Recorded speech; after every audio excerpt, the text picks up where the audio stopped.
Okay, we're now streaming live from YouTube. Welcome, everybody. Today is January 25th, 2020 on Saturday. And today we have with us Karen Neumann, who's going to be channeling Theos for us. We're going to do a little talk, and then she's going to do some channeling. And Karen, she's from the Netherlands. And we welcome everyone. Karen, say hi. Hi. And I guess we want to start off doing some blessings. Yeah. And I have Reinhardt and Dawn that want to do a blessing. Do we have anyone else who would like to do a blessing? Yep. Yana would like to do a blessing. Okay. Reinhardt, why don't you start if you don't mind? Yeah. Spell my name. You're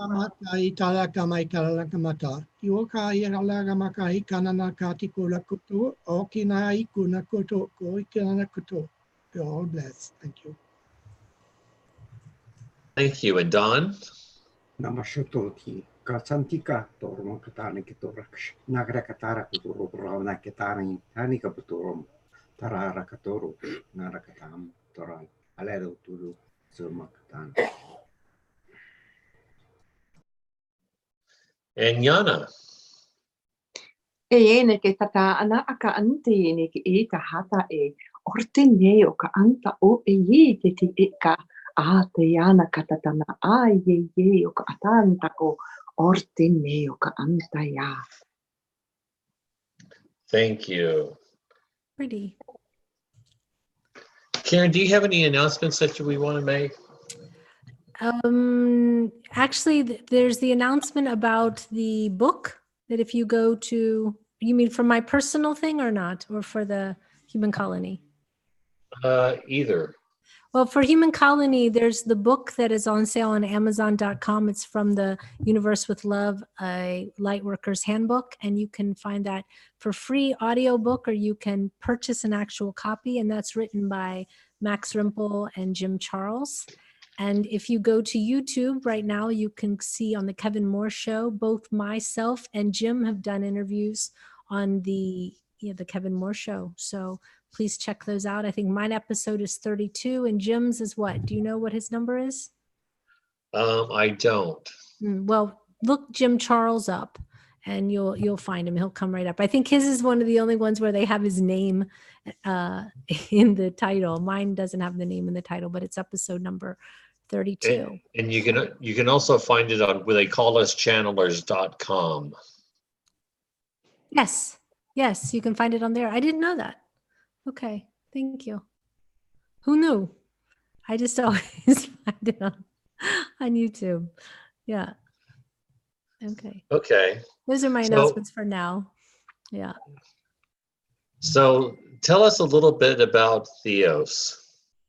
Okay, yeah, because it has been a while since I've channeled on Human Colony, only because I host and sometimes I think it's nicer to host than to do anything. But Theos is my higher self. They are, I wouldn't say they're my future self because they've never really been incarnated. What they've explained to me is that I am their projection into this reality. And we are all projections of our own higher self. So you can say they are in fact God. And everyone has a sort of base soul group from which they originate. And I originate from them. And there are other soul groups that do the same. And there's other humans walking around that are also projections of Theos into this world. So Theos is sort of, it's not a group of beings that's their name. It's sort of like the territory from where they are, or I would say the team name of them is Theos, and they chose that name for my own understanding. And from what I learned from the Kevin Moore segment that you did was that they're a collective, but that includes your higher self. Well, the collective is my higher self. Okay. See, well, yeah, it's a little hard to explain, but yes, the collective is my higher self. And those are the sort of three, I would say, main energies within that. And that's Theos. So what I would like to kind of go over a little bit of what your interview included. Yeah. And I like to start when you were a child and how this started, Okay. because you thought it was very unfair how you could talk to God, but God couldn't talk to you. Yeah. I was, I just had this, I don't know if it's because I had a near-death experience or I had a near-death experience and this was the case. But I had a near-death experience around the time I was also 5. I drowned in a pool, and I have a clear memory of that. And then there was this idea of that I wanted to have this connection, and I believed that I should be able to have it. And I didn't understand why I couldn't have this connection, which meant me sort of talking to the all that is, and at the same time hearing the response. To me, that just didn't seem real or possible that should be the case. And so I would really just sort of talk to the air all the time and really say, why won't you talk to me? Why can't I hear you? And I would get a little bit demanding, because I had this feeling like if I was insistent enough that it would happen. Kids believe in magic, and I really just believed that if I wanted it badly enough, if I really expressed it badly enough, that it would happen. And so that's what I did. I was always just asking and asking, and then finally one time when I was sorry? I said, and then one day there was an answer. Yeah, one day there was an answer. Finally, I was playing on the railroad tracks, which is a part you like. My grandmother lived up in the mountains in Cumberland, Maryland, up there, and there was railroad tracks, and I used to go down there and play and pick up coal and walk and wave to the trains that go by. And I was just saying, why won't you talk to me? And then one moment I heard, "We're here and we love you." And then I was really suspicious, like, who is it? Who's talking to me? But it was, I was told it was God. And I heard, we're God. And then I felt really joyous about it. I felt really joyous that I finally had this connection. Sorry? I'm sorry. Wasn't there another incident to where they asked you to look at a verse in the Bible? That was later. I had been talking to them for a while, and I wanted to be a good person, and I wanted to make sure that I didn't lose this connection, and I wanted to be sort of worthy of it. Does that make sense? So, and I also just, I wanted to know what I had to do with this to keep this. And so, they never said to me, if you're not a good person. It was more of an inner yearning of wanting to just have as much connection as I could. And so I said, what do I need to know about my life? What do I need to do? And they told me to go get the Bible and open it up and read the first thing I saw. And so I did. And the Bible said, the verse said, if a man says he loves God, but he hates his neighbor, he is a liar. For how can he love God that he has not seen and hate his neighbor who he has seen? And then they said, that's all you need to know. Always ask yourself if it's love or not love. And so that became like my real truth of how I was measuring things that I was coming into contact with. I was like, is this telling me to love, or is it telling me to hate? Is it propagating love, or is it propagating hate? And it, there are degrees of everything, but based in the basic part of it, that was the question I started to really ask, I thought that was just very profound how you just opened the book and that was the verse that they wanted you to live by.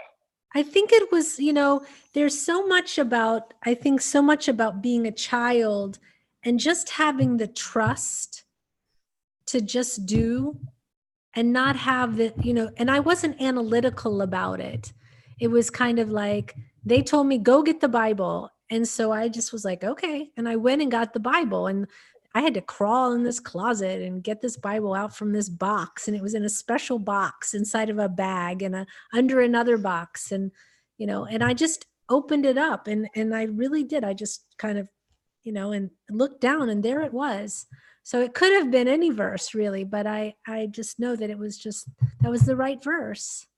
And it was so apropos, at that moment to hear that and to have from that moment. And I can't say that I've lived up to that on every moment of every day. I honestly can't.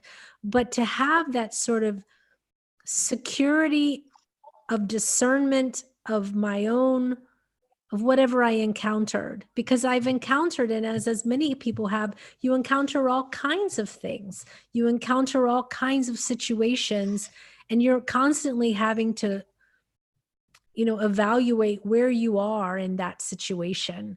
And is this real? Is it not real? And especially when I got into, my teenage years, and, I went into church situations, I went into different belief systems, and my truth remained that, and I didn't ever look at whether the church was bad or this was bad. It was more like, again, the question, is this love or not love?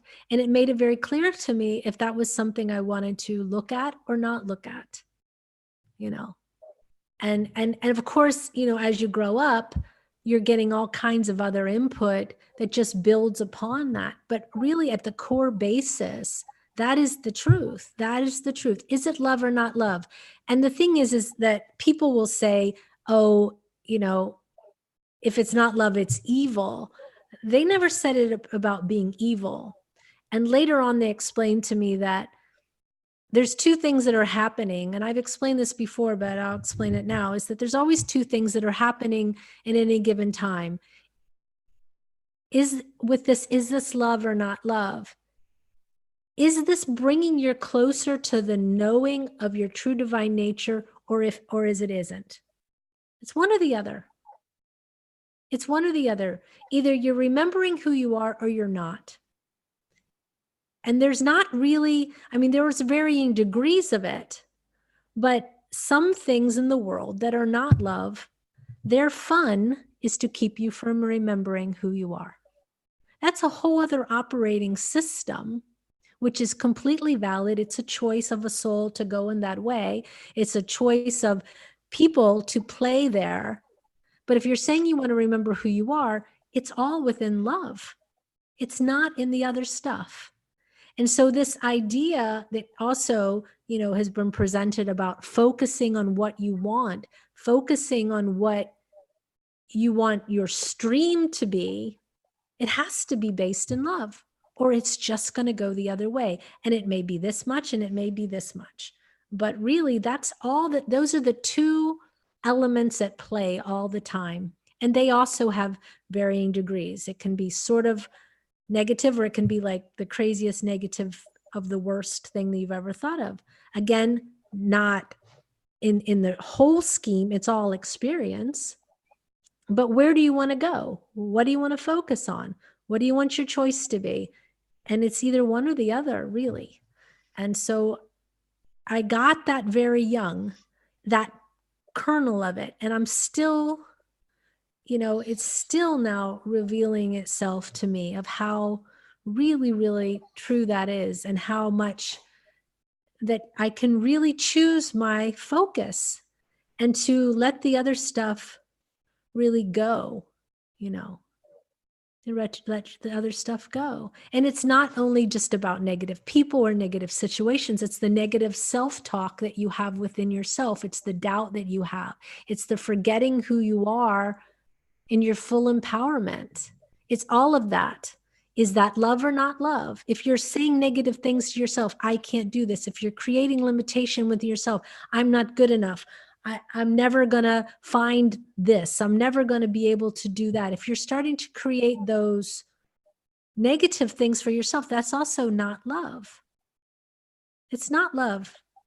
so it has a lot of variation and a lot of nuance to it, but at the core of it, it's really the truth.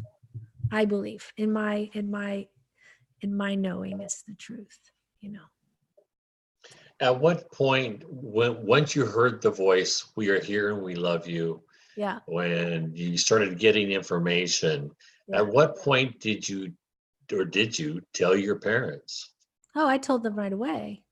I was never ashamed of it. I mean, it wasn't something I hid or found that it was weird. I mean, I think I ran home from the railroad tracks, you know, probably to tell my mom, you know.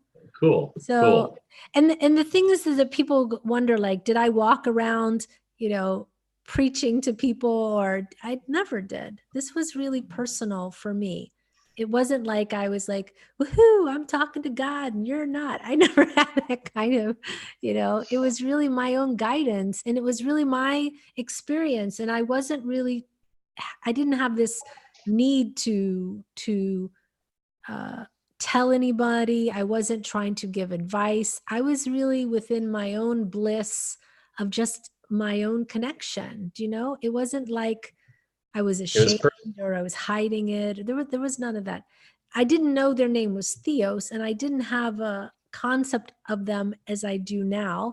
But I can imagine that it's probably because I wasn't ready for that. And you know, it was in that beginning stage. It was really about me having that connection and finally getting that conversation. But I would sit down and talk to them all the time. I used to make a list of stuff I wanted to talk about, and I'd make myself like a drink, and I'd sit down and I'd go I'd have like a conference, you know, and I'd ask all kinds of questions, whatever was relevant for me. Whatever was relevant for me, I would ask. And they were always there. The information was always there. Always there. Yeah. Yeah. They, when I was, you know, I did tell certain people, and when I met people who said they loved God, I was very excited to share with them. What's going on there? Oh, it's just, I just saw this, but your hand was close up. But I was very excited to share with people that I thought also loved God. I was waiting to meet someone who had this kind of same connection, you know, and I told somebody that I, you know, was having these conversations with God, and I was told, well, be sure it's not the devil, you know, and that's the worst thing you can tell a little small child, you know, that this love that I had for divinity was maybe deceiving me, and that I wasn't talking to God, I was talking to the devil. I mean, what a concept, you know. And so I said to them, how do I know it's really you? How do I know I'm not, you know, I want to make sure I'm only talking to you and nobody else. And so I got this sort of gift. I was told, I saw a little dove, and it's teeny tiny, and it's in my mind's eye, but I also see it with my eyes open. And I see this little white dove, and they said to me that they gave me like a poem. They said, a dove you will see when you speak to me, you know. And I do, I see a dove.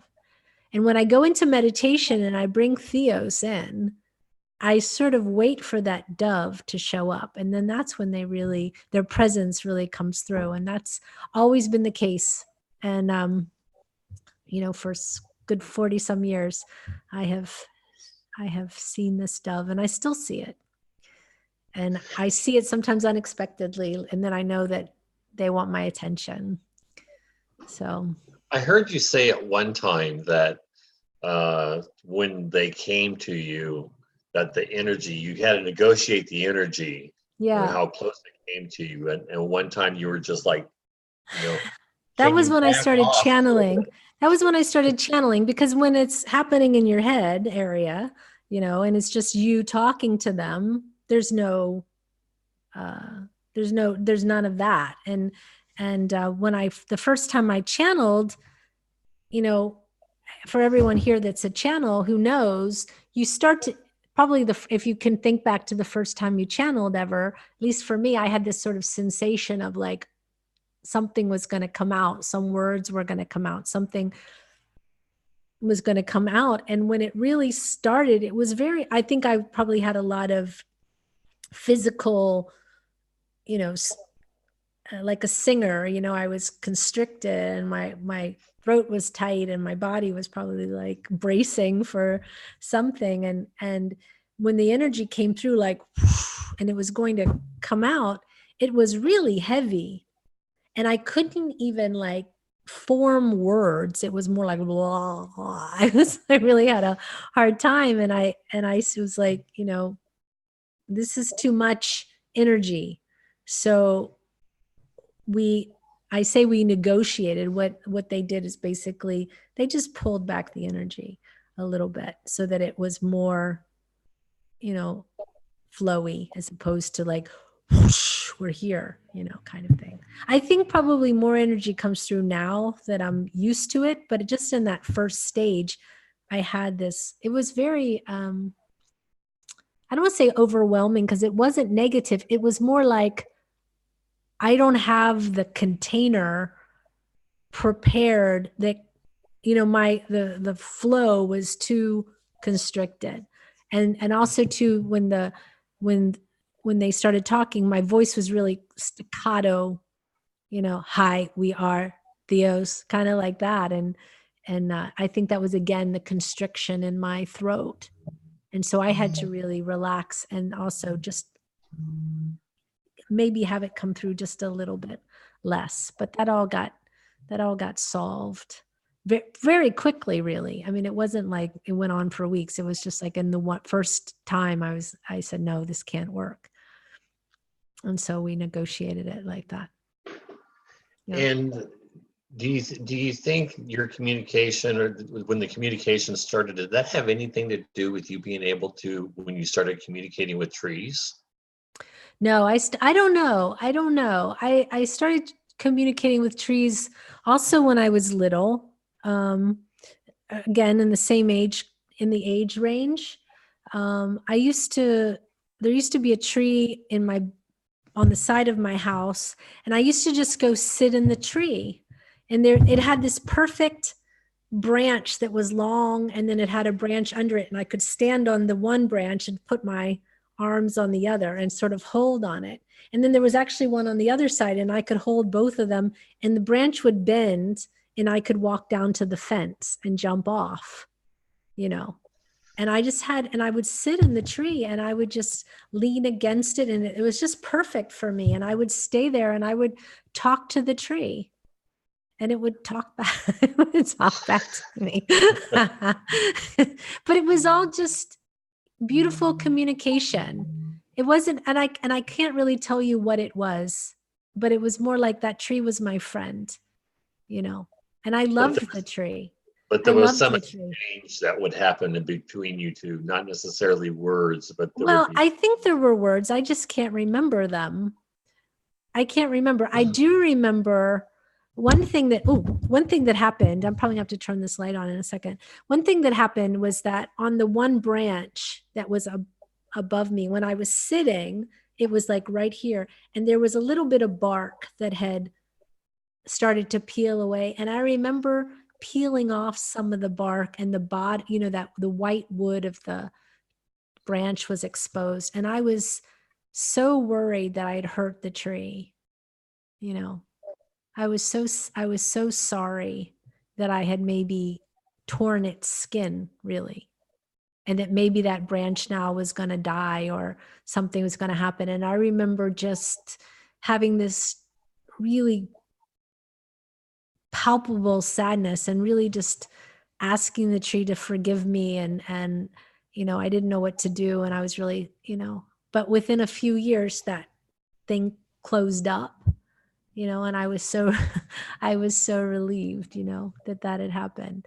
But I had just this beautiful relationship with this tree. And there's 2 trees here on my block that I am very connected to, that I talk to every single day. I greet them.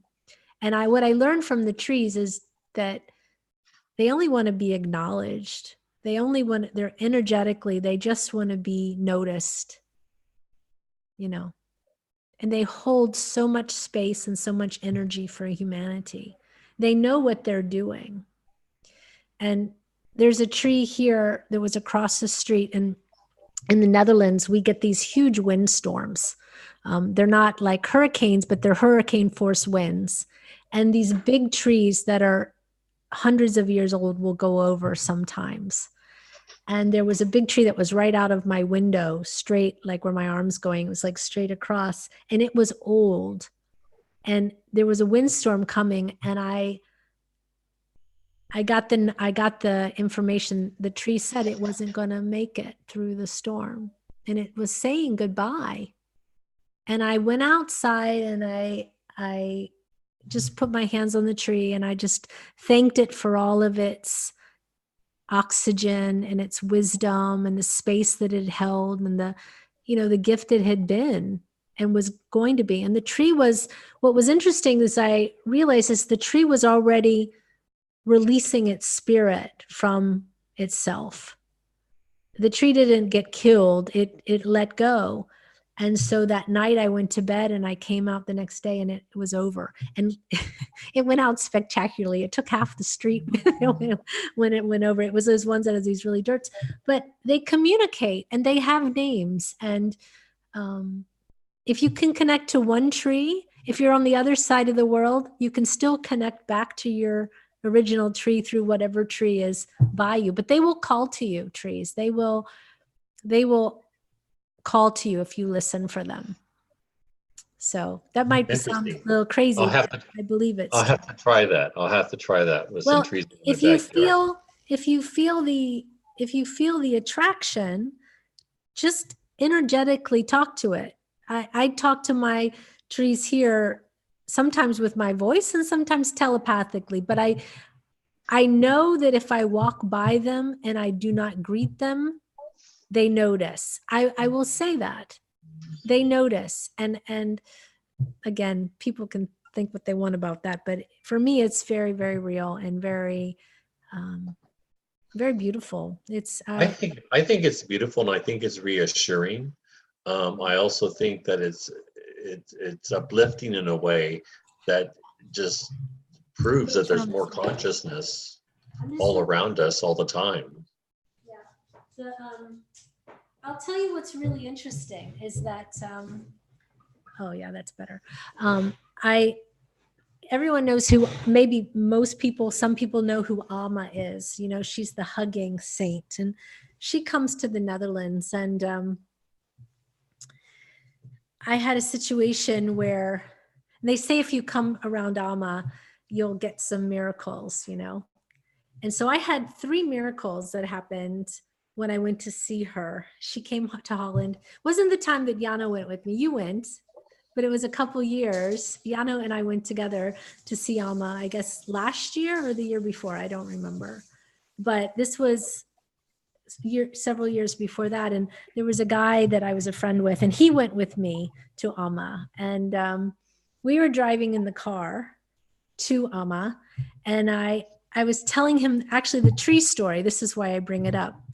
And I was telling him all about like my connection with trees and how the tree had said goodbye and was going to go over and all of this stuff. And how after the tree went over, I went and I just sort of, again, thanked the tree and just sort of, you know, I don't think that I did anything. I don't think that I don't think I affected the energy in any way. It was more me honoring the tree. You know, it wasn't about me or me doing anything. It was more like I just went there to honor the tree and to thank the tree.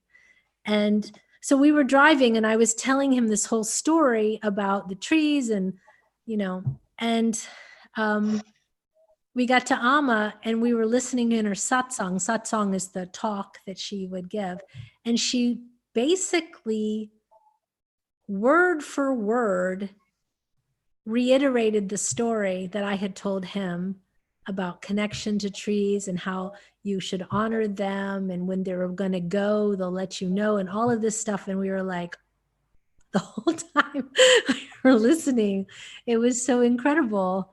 And I thought, wow, you know, that's when you have, that was such a confirmation, but it was also this sort of I don't know, it was divinity kind of giving you the gift of recognition that you were really experiencing what you're experiencing. And yeah, it was so beautiful. So I'm really, really thankful about that. I had an experience once with Ganesha, and I just heard that, you know, there's so much time that we're reaching out to the divine, but always know the divine is reaching right back out to you. And sometimes you will get those palpable confirmations, those palpable signs. So, yeah. We actually have a question already from Saphira. Saphira, would you like to go ahead and ask your question? Yeah. Thank you. Yes, it was a very beautiful interview. And when you read that Bible verse, when you reiterated the Bible verse, it was like so moving.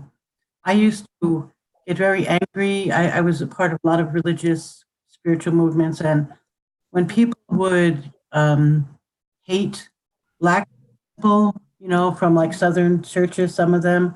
I grew up in Southern Church, yeah. How was that even possible? So I think when you read that, it was very moving. And is it love or is it love? It's such a great measure. And that particular day, I was struggling with somebody, and I'm thinking, okay, how do I react? It was a great reminder, you know, is it love or isn't it love? Yeah. The rest of the interview was beautiful as well. And I'm going to ask my question, but about trees. When I was a little girl, I had a tree outside my elementary school, and I would stand in front of it and talk to it very often. And on days when there was no wind, not the slightest wind, because it was one of those heavy, warm days, but the pine tree, so it had like this, and one would always like say, it was listening. It was really wonderful. They're but beautiful. As I got older, right? But as I got older, I kind of I didn't connect so much anymore, unfortunately. But I do. It's a reminder to do that. Yeah, you can. I think you can connect if you sort of visit them regularly. Like I have the connection to these trees because I walk my dogs 3 or 4 times a day, and I walk by them and I say hello, and I always, you know, take the first pine cones they drop as a whenever you celebrate it and you just honor, you know, there's so much in nature. This is where, and a lot of you have done the magic class with Jim, and several years ago, there's a woman here, and I think we had her on, Hucolo, I don't remember, but there's a woman here that is, she's I would say she deals with magic, but she really is into earth magic. And her big thing is we have to honor the earth. We have to honor nature. And if you see her walk in nature, the birds are like almost landing on her, and the butterflies are swirling around her. And it's just because she makes such a effort to acknowledge the energy that is nature. You know, she can call the wind. I mean, and it's not for ego. She does it with deep reverence and deep understanding of that this is part of our primal stuff, and that we are part of this sort of ecosystem. And unless we have the awareness of it, unless we're able to broaden our awareness to it, we're really missing so much of who we are in our place in the world. And I'll tell you just a little story about honoring. There's a little waterway just back, the harbor for The Hague is just literally right down the street, like 3 minutes. You know, if I ran really fast, I could be there. And but there's a sort of little canal that comes off of that runs just one street over. And I was going down every single day to the water, and I was sitting and I was honoring the water. Every day I was bringing something like flowers to put in the water, or something to leave there, a rock, you know, just in gratitude, something that was organic and would not cause any problem. And I did this for weeks. And then 2 days in a row, this is how I knew it was something. I got to the corner. If it's like walking for a minute down the street. So I got to the corner where I have to turn to go, and there was a butterfly like just hovering in the air. And I thought, oh, what a nice butterfly. This butterfly walked with me to the water. And then when I sat down, there were birds that were flying, and they weren't flying up in the sky around me. They were flying low around me as I was sitting there and doing this sort of prayer and offering to nature. And it was just so, you know, it was just the answer of nature answering back. And it happened 2 days in a row. Like, you know, literally 2 single days. The butterfly came with me twice, and the birds flew around me 2 days in a row. And I thought, you know,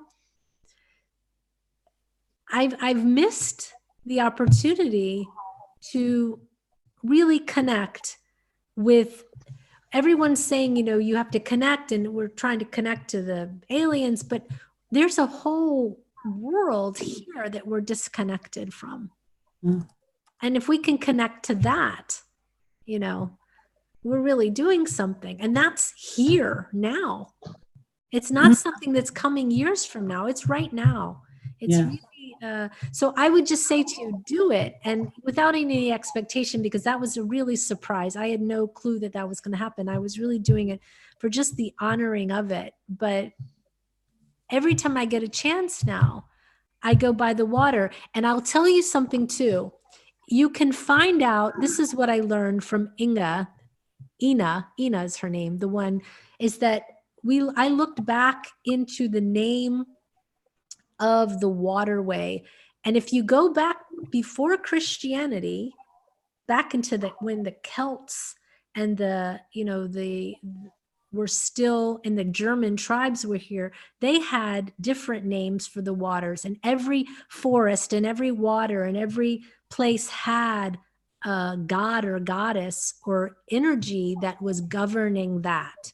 And so I had done some research just easily through internet actually, and was able to find the name of this water here. And I started calling it by name. And those old energies so need to be honored to heal our earth. We have to start acknowledging the energy of the earth itself. And every place within our planet, the US as well, especially where, well, you're not there, you're not in Arizona anymore, but you're in New York, and you've got all those woods and all of that stuff. Find out what the Indians called that place where you are, and the tribes that were there, and what was the name they had for it, because they would have channeled that name. They didn't name it after the Queen of England or, you know, some guy named Bob, you know, but find out that name and honor that energy. It's so powerful. And I encourage anyone anywhere in the world that's watching, find out the first name from the people that, you know, really, they weren't looking it up in a book. They were getting the name from the energies themselves, and they were honoring those energies. We start to do that, and the world starts to honor us back, you know, not honor us, but it Respond. it becomes a symbiotic relationship, and the trust will return.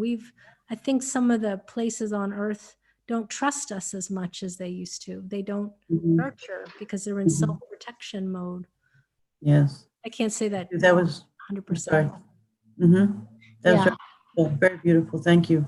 I have to ask a question, which is off the topic, but connected to who you are and what you do. Yeah. So you've mentioned several times that you do psychic readings all day long.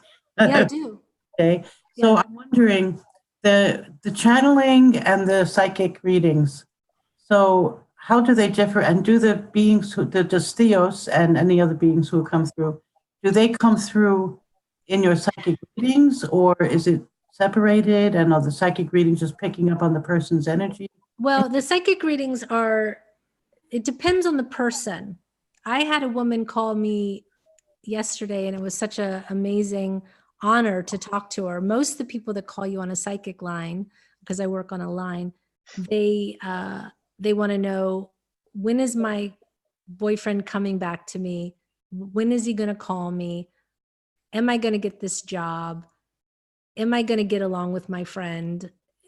They have really very spiritual wants. You know, it's not wrong. It's just where they're operating. And in the beginning, I thought, oh, I'm going to twist it and I'm going to try to get them to focus on their spiritual side. And you can do that to a point, but they really want the information. And so they don't want to hear that they create their own reality. They don't want to hear that it's their choice. They're like, yeah, but is he coming back? They want that. So there's those kind of conversations. And, you know, I always think, well, you can share with them what you pick up. And I always preface that whatever future predictions that you have the opportunity to influence it. And you're not you don't just have to sit and wait for life to happen to you. But there's those calls. And then you have people who are starting to wake up and they want to understand what they're experiencing and their own, you know, just like here where people will come on and say, I've started having dreams, I've started seeing things, I've started having these sensations. Those are fun, you know, kind of conversations, because then you get to explore with them and be excited for them and encourage them to really open up. And then you just have people who call that they really need to know they're not alone in this world. And then it's about empathy and helping them to remember that to empower them to remember who they are. And you have some people who are in mental situations that's quite dire. And then you have people who are just doing it because it's fun. You know, they just want to call and ask silly questions. So you have really the range. I had a woman, though, call me yesterday who she loved God so much. She really did. She was an older woman, and the love in her just poured through the phone. It just poured through the phone. And I just was it was a gift for me to talk to her, you know? And so you have those people that you get. And then that's also really fun. I mean, the psychic readings can be very fun, but they can be very quick. But I do sometimes 25 in a day. So I'm like always doing them. Yeah. I mean, as far as spiritual growth, I think that your answers are on the inside, but they're not calling me for me to tell them to meditate. Right. You know, though some people you do get to encourage to do that. Yes. But does Theos ever come through in your psychic readings? With that woman yesterday. Yeah. Yeah. Okay, great. Her vibration was just so beautiful. And the only thing that she needed was the acknowledgement that the calling that she felt to go into service was she was really having it, that she really, that was her path. And so that was so nice to, I don't say to them, I'm channeling Theos. Say that because I'm not allowed to say my real name. And then at the same time, I just share the information. So, but that was I'm still very touched by her call. Yeah. Thank you. Yeah. So do you feel like doing some channeling now? Yeah. There's a question from Autumn Rose I want to answer. She says, I have a question. Do the trees have a voice, personalities? Yeah, they do. I mean, they don't have personalities. I mean, they do have personalities and they do have a voice, but I don't hear them like in voices like I hear your voice. It's more like a thought. You pick up the thought. I don't really have but I will say what it is. It's an emanation of love and wisdom. You know, I'm sorry, I have to arrange myself here, but it's an emanation of love and wisdom. And trees are, they are they're like crystals are the keepers of the knowledge, but trees are sort of disseminators of wisdom. And it's no mistake that Buddha sat at a tree and reached enlightenment with his back to the Bodhi tree. There's no mistake of that because of the vibration that, you know, they're able to hold such a high vibration. And most trees, you know, they, especially old trees, their life moves in a completely different pace than ours. So if you lean into a tree, it slows you so far down that you can really just get so focused internally in meditation. It's very powerful, you know. And if you're stressed, that's why, you know, they would make fun of tree huggers, people hugging trees. No one knew why they were doing it, but it's because you can experience the same vibration and it will calm you down. Like you will breathe as the tree is breathing, just in this perfect flow. And it's so really powerful. So go hug your tree, everyone. Go out there and hug a tree. Yeah. And I would say to you, Autumn, instead of asking me about the voice of the trees, go listen. Go find a tree. Ask, when you go outside, ask which tree wants to talk to you, which tree is, you know, and just listen. And whatever you feel attracted to, there's no right answer. But whenever there will be a tree there that would be willing to, you know, to have a teacher, be a teacher. And I don't know that they're going to give you like, you know, launch codes and things like that. But the teaching is about something much deeper. It's about the connection that you can have with everything.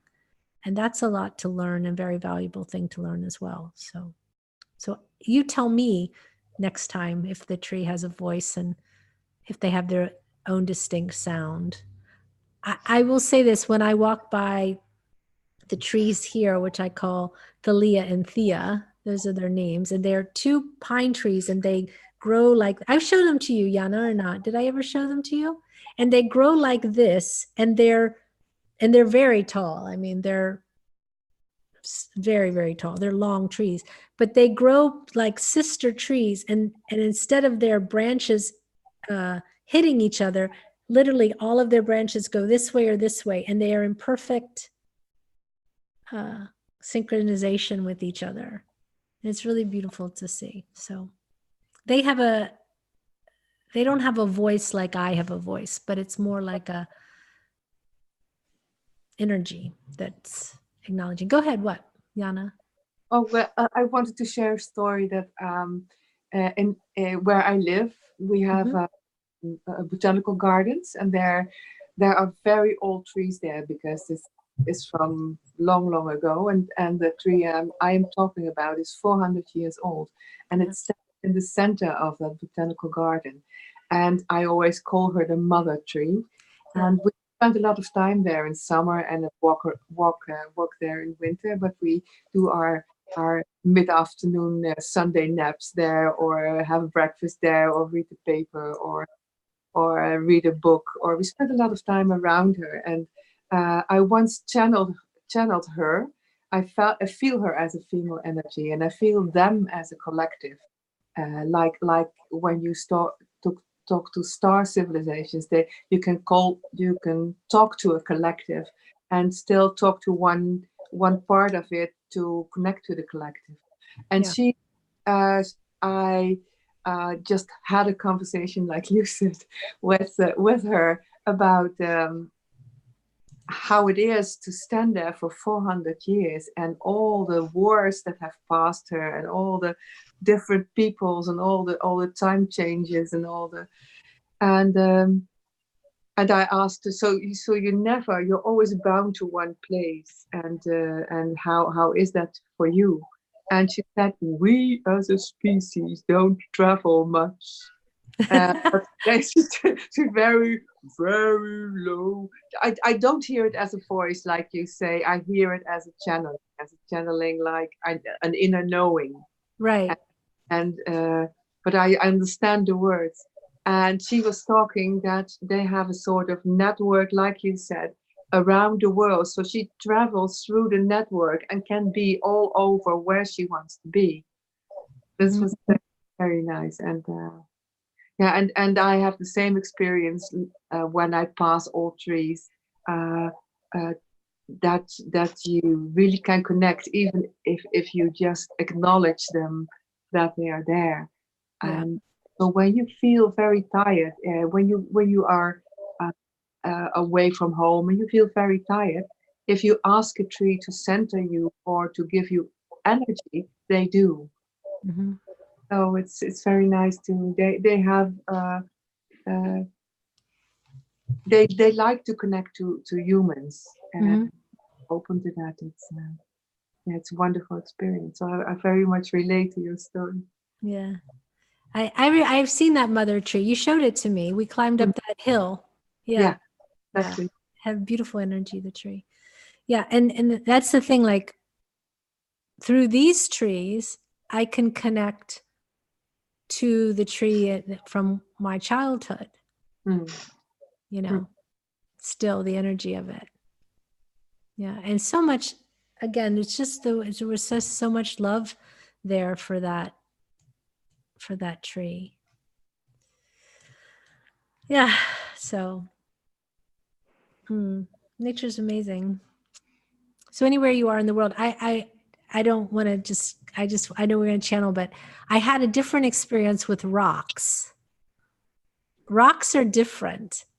They like to be picked up and carried because they could see it as a chance to travel. And when I was in Australia, I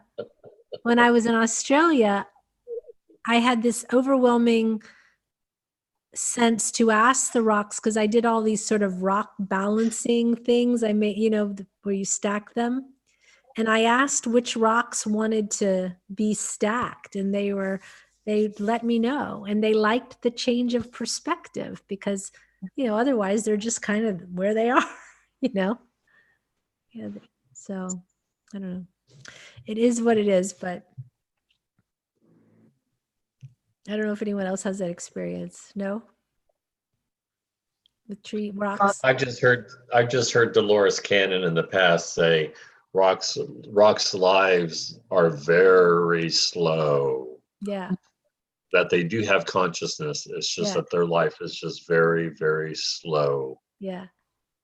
Slower than trees, yeah, for sure. And they the chance to be moved like in a dramatic way where they're actually picked up and put in another location for them is like woohoo,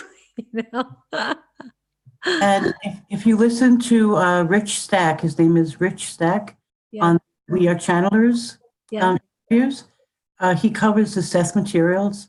He's been 40 years teaching them and publishing the works, etc. And exactly what Seth says about. Oh, does the Seth say that? About rocks but objects that they move very slowly.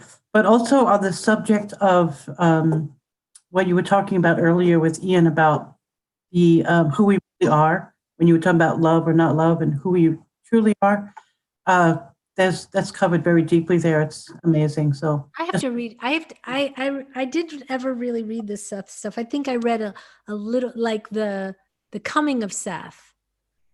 Or Seth Speaks. I don't know, one of the other books, and then never read anything else. But funnily enough, we had all of the books in my house, which is really funny because I don't know where they came from, and I don't know how they got there, but we had them. So my mother or my father had them.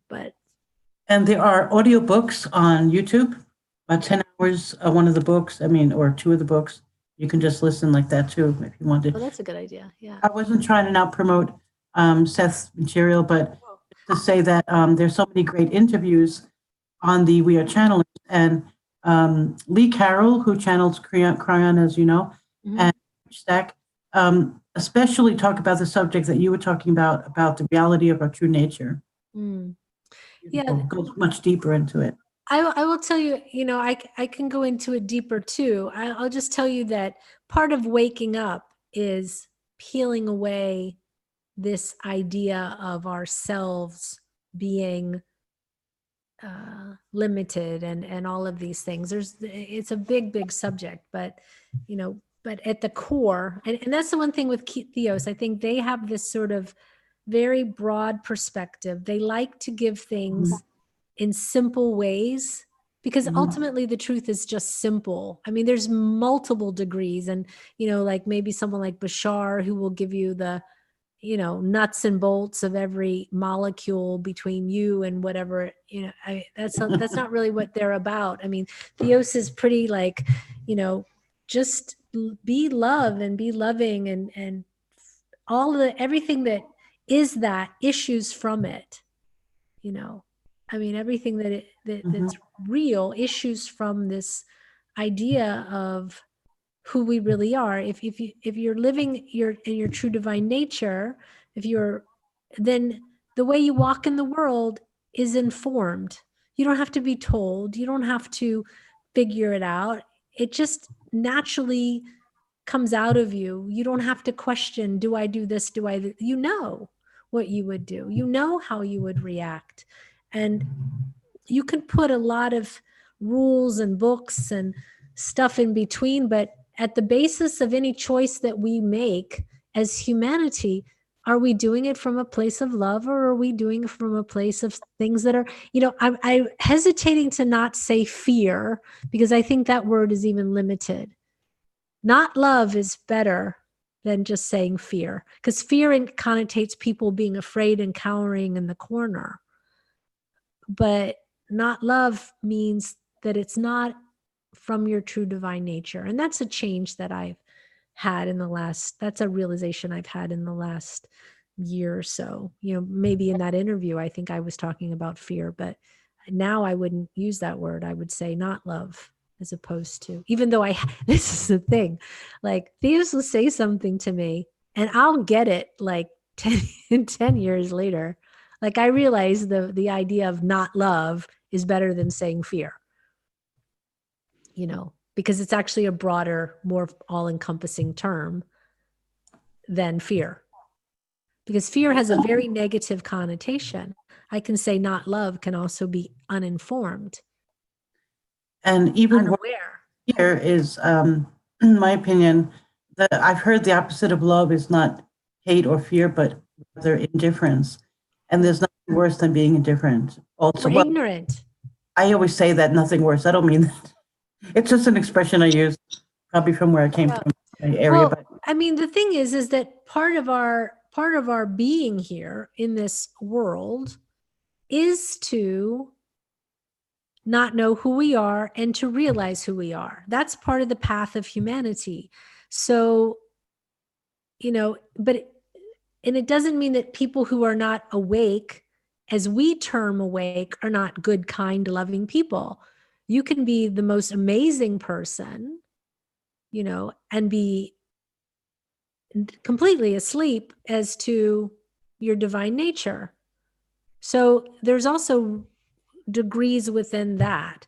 But in the term of love and not love, it's like, what kind of choices are you making? What are they based on? Are they based in love or not love? Really based in love or not love? And the not love can encompass a lot. And it doesn't only mean fear. It can mean a lack of awareness. We also have a comment from Christine, who wants to comment about the rocks in Sedona. Go ahead, Christine. For a while when I lived in Southern California, I would try and visit Sedona every 2 years. Oh, wow. And because that was my spiritual awakening, so to speak. Or I was hoping for a zap of spiritual awakening. And that was also when I was learning to value crystals. Yeah. And I was walking through a dried stream bed in Sedona, and I was looking at these beautiful rocks. They were ugly on the outside, but it was like a pimple bursting on the top, crystal. Oh, wow. So I was joking about Mother Nature giving me pimply teenagers to capture and to take home. Well, pretty soon my backpack was so heavy with these pimply teenagers that I was laughing again at myself that nature was showing me that too much could be, too much. Yeah. But anyway, that was one of my experiences in Sedona. Got my pimply teenagers. Anyway, that's my thing. Very nice. I actually used to live in Sedona when I was in my 20s. Oh, wow. Oh, yeah. All jealous now. Well, that's probably when it was beginning to be too developed. Am I correct? It wasn't near as you wouldn't even recognize it. Not today, no. Yeah, Not today today. it's very I'm disappointed. I try not to go back again. I think it's too developed. well. Yeah, so Back if you went. So should we channel a little? I think we should. We have about an hour left, and I think channeling would be a good next thing to do. All right. Well, let me drink my water. Okay. So just if you have a question, you can ask your question. I don't know what they're going to say, what they're going to talk about. I have no idea. So, And if you have a question, and you could please put it in the chat, and I'll call on you. yeah, and if you're in the YouTube, you can put it in Don will get it. Okay. I'll tell you.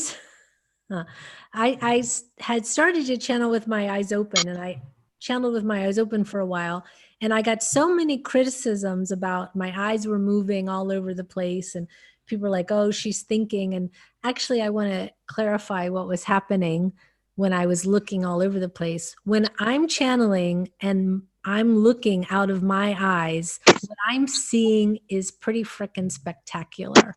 I'm seeing all kinds of beautiful colors and sort of dimensional vortexes and moving. And a lot of the times when I was channeling with my eyes open, my eyes are wild because I'm enjoying what I'm seeing. So, but I'm going to channel with my eyes closed so as not to disturb the information. I can just channel with my eyes open in my own, free time. So just to let people know, because so many people asked me what my eyes were doing, and they were Thank you, Karen. That's beautiful. Thank you. Yeah. Okay. I don't know if it's beautiful or just the way it is, but that was fun. I'd seen that comment so many times, and I thought I'd just clarify it. But I'm going to channel with my eyes closed, just so no one is distracted by my fast, rapid eye movement. Okay. Okay. I just ohm a couple times, and then they'll say that they're here. So.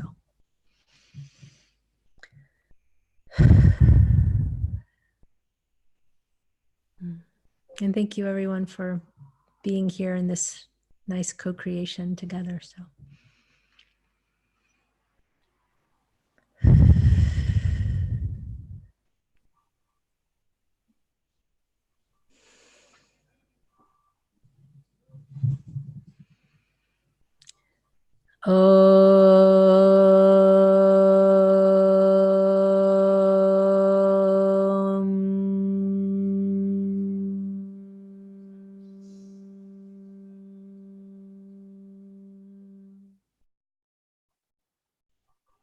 If you want to ohm too, you can just mute your mics. We can all get in the same energy. That would be really good.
We are Theos, and we are so very pleased and honored to be here with you.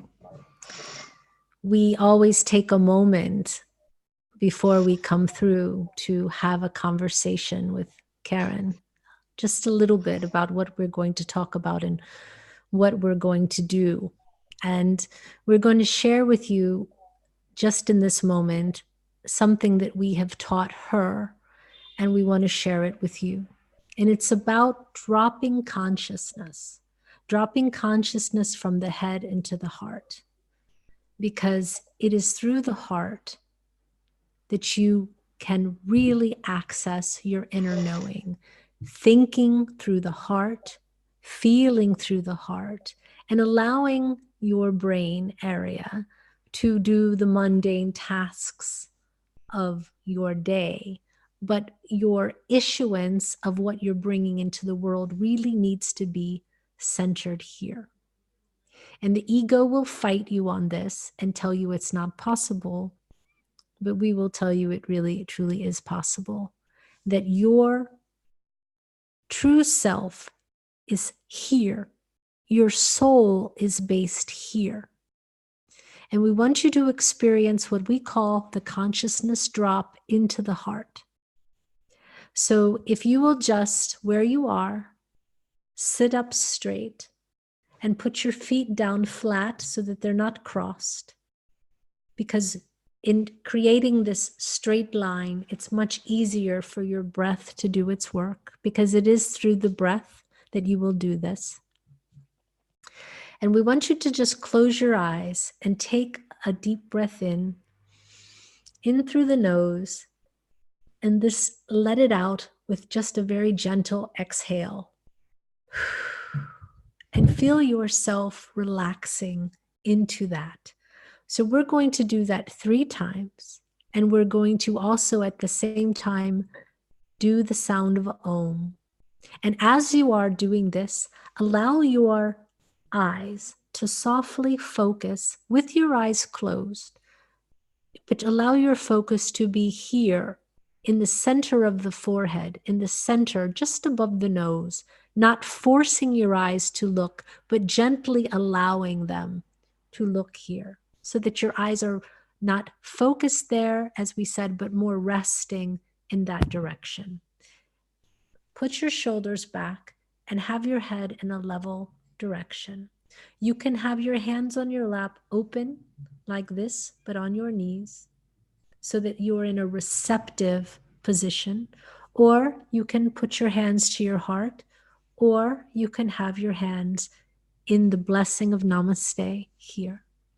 So we prefer to have the hands on the heart because of the direct connection to it. But do what feels comfortable for you. And we're going to take just these 3 breaths in through the nose. The exhale is Om. And when you are doing the Om, you are going to go Om. The closing of the mouth in the sound of the Om. The tongue should be at the top of your palate, not forced there, but just gently floating, because it's that sound, that sound, that pulls your awareness inside. And when you are making the sound of Om, you're not going you're simply closing your mouth very gently on the and the sound is created naturally when you close your lips. So you're going to take a deep breath in, and you're going to as much breath as you can take in, but gently, and you're going to slowly allow it to expel from your mouth. And then you're going to close your lips about halfway in and allow the remainder of the breath and the sound to be mm. And then again, in through the nose and the outward breath, ah, and then mm. So we'll do that 3 times and then we'll continue. So here we go. In through the nose.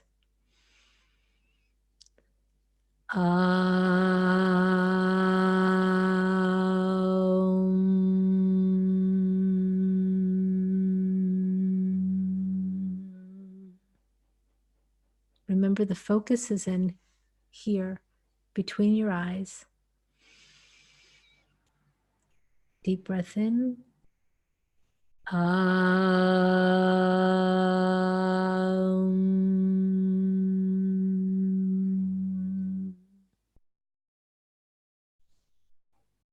Allow yourself to rest here, gently. And then again, in through the nose, deep breath in.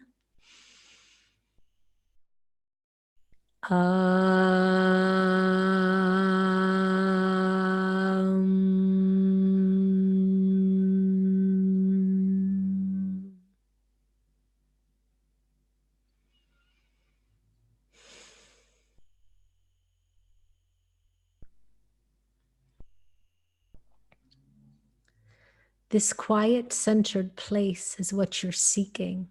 In meditation, this is the still center point that we have reached. And this is where you really are standing in your true divine self. This is really you. This still part of you. So allow yourself to experience this, experience yourself here and your perspective from here.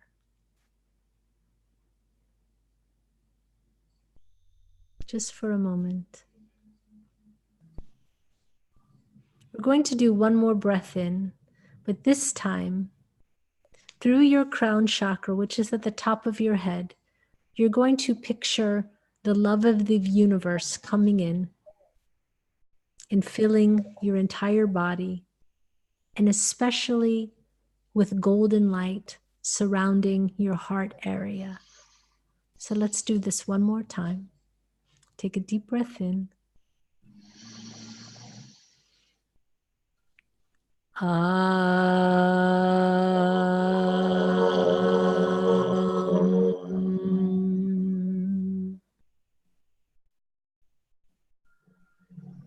Let the love fill you and move into every part of your body.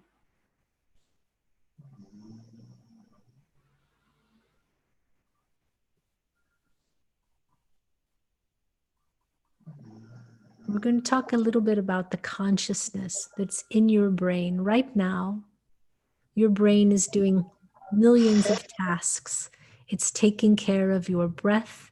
It's taking care of the functions of your body. It's storing memories. It's thinking about what you have to do tomorrow and the next day and the work you have to do.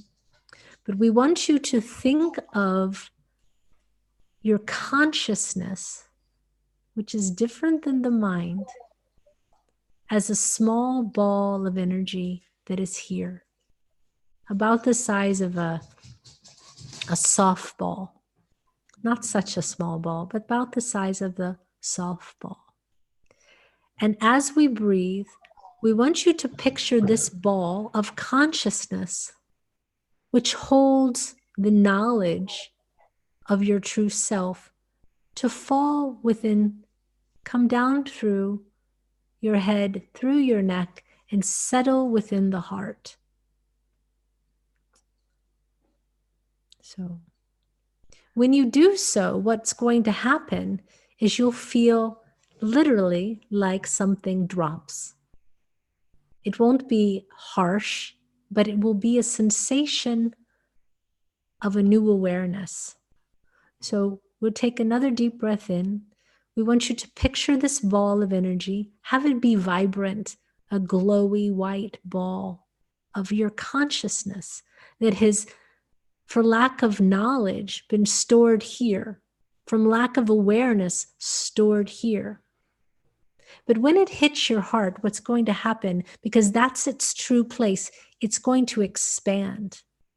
The consciousness of you will expand into a wide open, about the size of a basketball or even a little bigger, filling up your entire chest. Openness to energy to reach out to everything that you are. The universe is here within you. And you're going to take this consciousness and you're going to allow it to roll back and drop. It's not violent, it's just beautiful flow. And it's going to happen as we breathe out in Om. And you can just allow it to drop. So take a deep breath in. Picture this ball. And as you breathe out, Om.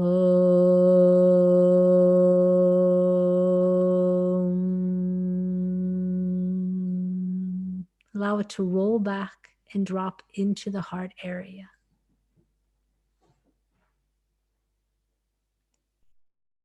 Now imagine that you have on the front of your chest some areas like gills, just some small slits where air can come in.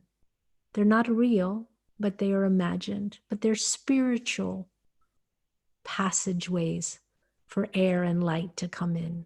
And as we breathe in again, we want you to feel light coming in and activating this ball and allowing it to expand. So think not more of the breath coming in through your nose, but as you breathe in symbolically, see the air coming in and coming in through your chest. You can see it as light coming in. And just allow yourself in this moment to breathe from here. And as that breath hits this ball, it opens it up and expands. And within it is a beautiful green light that matches the light of your chakra. And it actually expands the chakra so that it's not a small ball anymore, but it is taking up the entire chest area. So do this with me now. Deep breath in and breathing in through the chest. Om.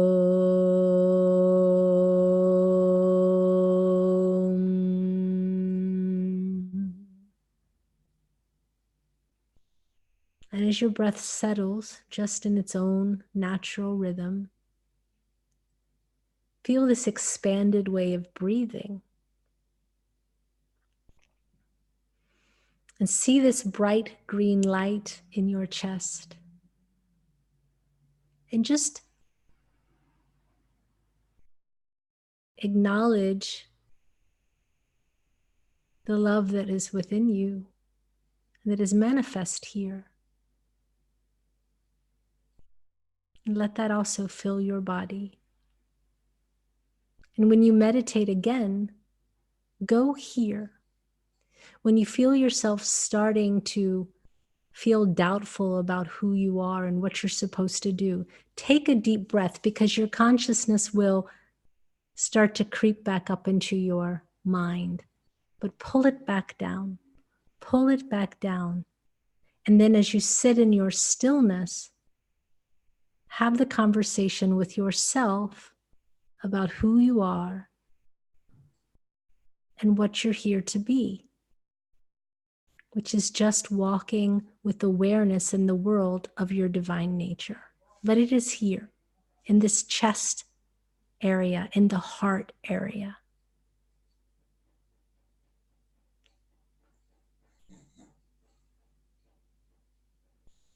And when you look out consciously from this place towards others, see their light there, acknowledging their divinity. And whether they know that their light is there or not, whether they know the real consciousness is there or not, you should know it. And you should greet them, whether with words or just energetically, as the divine beings that they are. This is our connection to divine energy. This is divine energy manifest. From heart to heart, you can greet each other. And we encourage you to do so with the awareness. And see just their light as much as you can. And when you forget, drop your consciousness back. Because the moments you find that you've forgotten, it's because you're thinking with your mind. So consciously begin to move your awareness into your heart. That is how you become heart-based, heart-centered. Breathe light in through your gills here to expand it. You can also send love from here outward. We would encourage you to do that as much as possible to the people around you, to the animals around you, to the trees around you, to the water around you, to the air around you. And connect. And know that every being, whether it is a rock or a tree or a person or an animal, has a spark of this within them. Because you are all of the same stuff. The earth has its own energetic heart. The oceans have their own energetic heart. Every molecule has its own energetic heart. And it's really love. And our jobs as humans is to connect to that.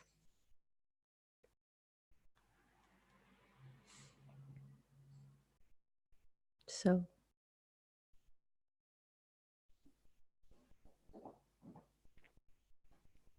from this place, we would like to take some questions and allow you to ask questions if you would like to.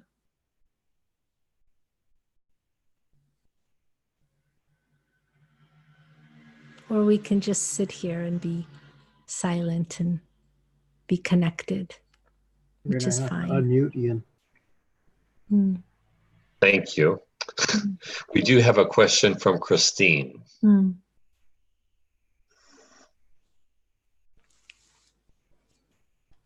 We are waiting. I wasn't able to unhook. Theos, during this entire time, there's so much energy from waist down that I'm trembling, or I can't sit still, or my legs are. That's okay. What is this from? It's very annoying because I can't meditate. Well, we would just say to have the energy and meditate anyway. You know, the thing is, when you're meditating, you will have what's called the sort of monkey mind distracting you. And the job then is just to allow those thoughts and to notice them and just allow them to go by. So stay focused here. To stay focused here, because what's happening is the ego is afraid you're going to forget about it. So it starts shouting. It starts shouting at you. And you can just say, it's okay. I acknowledge that my legs are shaky. I acknowledge there's a lot of energy. And you bring your focus here. Again, when the thoughts start to creep up, you take a deep breath and you just bring it back down again. It's why it's called a practice, because for some people it's very difficult.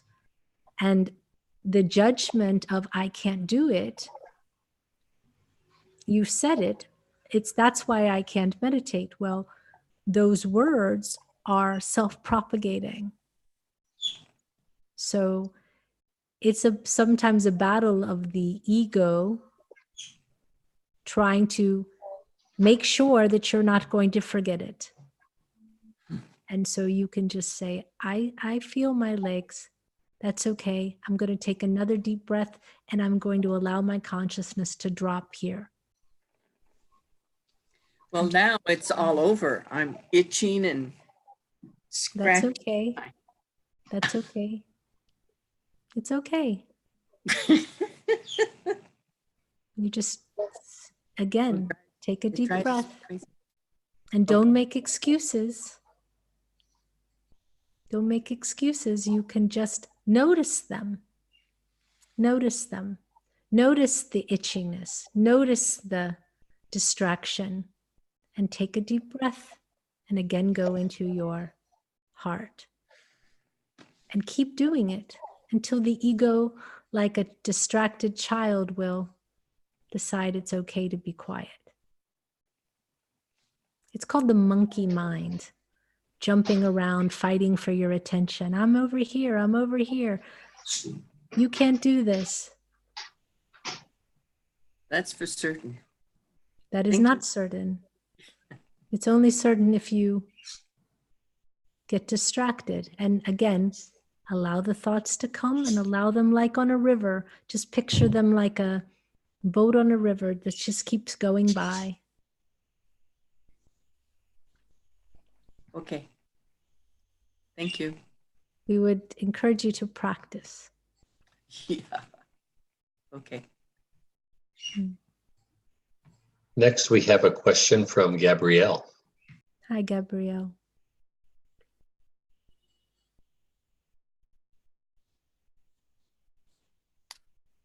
About manifestation with going into the heart center like this, like with co-creating with others with what you want. If you had any guidance for me. Well, what is it you want? Well, something that I want, it's like it's contradictory. It's to do with love, and I'm not sure if it's the right We're person. having a hard time hearing you. So can you speak up or get closer to your microphone? Is this better? Not really. Is Go this ahead. better? Okay. I was wondering about if going into your heart center, so we create our own realities. Well, you but- create your own reality regardless if you're in your heart center or not. So, Right. but go ahead.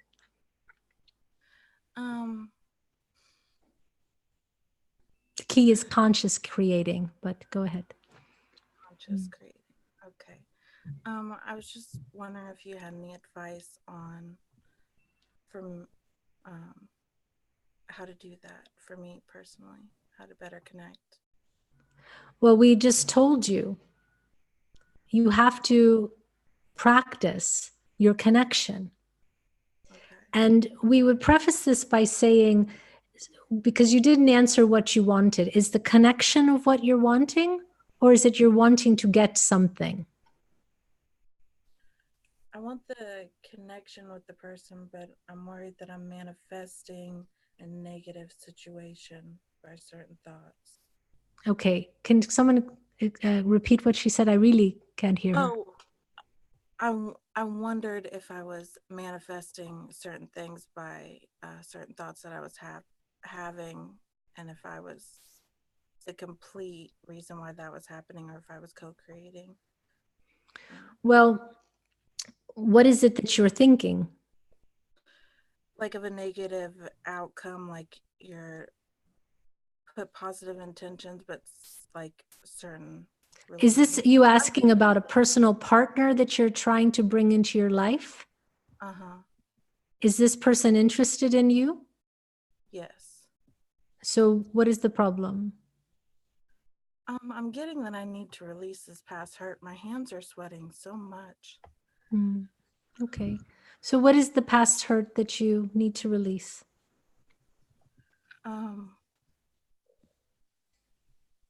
To do with like trust issues. Yeah. Okay. So one thing we would like to say to you is that in a relationship, when you have two people, much of the time, what you're reacting to with that person is really not so much what the person is saying, but sometimes when you talk about trust issues, it has everything to do with your experiences that you've had before. But one of the ways that you can bypass these issues is to heal the trauma. And the other way is to stay in the moment. And they're hand in hand part of the same thing.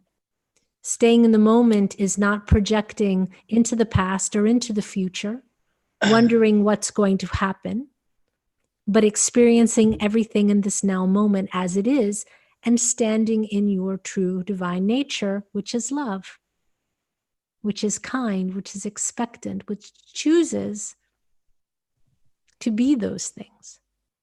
When you are stuck in your past, when you're focused on the past, you're not in your now moment. When you are asking what's coming, what are we going to do? How are we going to do it? What's going to happen? You're not in your now moment. So that's one thing. But with the trust issues, tell us, what is the first time you experienced the trust issue? What is it?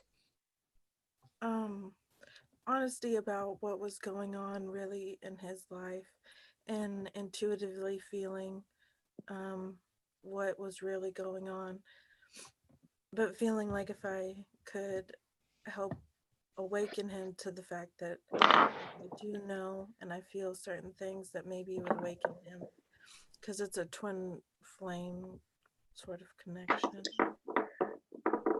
Okay, well, when you try to awaken another person, that's a manipulation of that person. It's not your job to awaken anyone to anything. You can have a conversation with this person and explain to them what you're feeling, but sort of sending them energy like it's some kind of mojo incantation is really magic in a negative way. And that is never going to go the way you want. And usually when we do that is because we're trying to control something. And that's not positive. Okay. So we would encourage you, if you have deep feelings for this person, to allow them to know it in an honest way. But there's no magic formula that will make a person do what you want them to do. And if you're trying to do that, you're never going to get the version of them that's the best for you. Okay. What we would encourage you to do is to stand in your own nature as much as possible so that you have the awareness of love and joy, and you're not attached to any kind of outcome. Because when you're attached to the outcome, that is causing you pain. And we hear the pain because you're trying so hard to make something happen. We had a person send us we'll send to Karen an email, and their question was, how can I get anything I want? How can I make this person do what I want? And we will tell you that that energy is of such a low vibration that even if you could control the situation, there will be so much other stuff that will come with it. Karmically, energetically, it's not worth it. It's really not worth it. And so when you're wanting to have something with the person, what you're really wanting is the connection to the love. And you can have that now within yourself. And if this person is the one for you, it won't be a negotiation of how do I make them want me. And this idea of projecting out that, oh, their energy is off. It's not their energy. It's the idea that you are trying to manipulate something to affect an outcome. That is not, though it can be effective in some ways, it's not where you want to be, because it will always bite you. Not because you're bad or you're being punished, but because it's not an energy of real love. That is not love. And we believe that you know that. Yes. So we would encourage you from your loving space of here to talk to your person. If they tell you that they are not where you are, that is good information. That is information from which you can make a choice. But anything that is trying to force your will through law of attraction or whatever that thought pattern is black magic in the purest sense. If it is not love, and love asks for nothing. Love is about being. We want to make this big distinction, and we're not picking on you, but we know you know what it is to stand in your divine nature.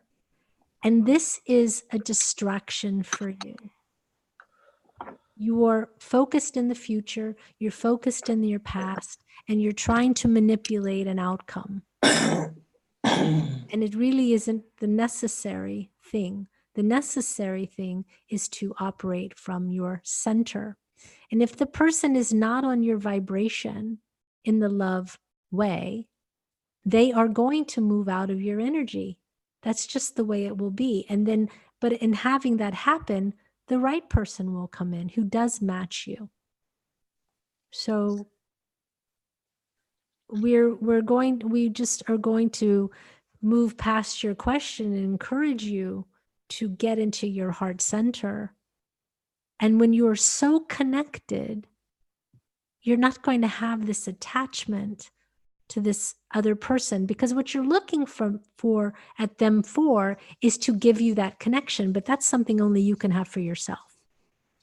That's really only something you can have for yourself. And when you find yourself there, you will attract someone else who's also in their heart center. And it'll be a very mutual kind of relationship, as opposed to something that you feel like you have to steer and convince, because you might get him if you lower your energy to that. You might get him, but what are you really getting then? Right, exactly. Right? So stay in your heart, really. It's hard because you want what you want, but ask yourself really why. Why do I want this person, this thing? What do I think it's going to give me?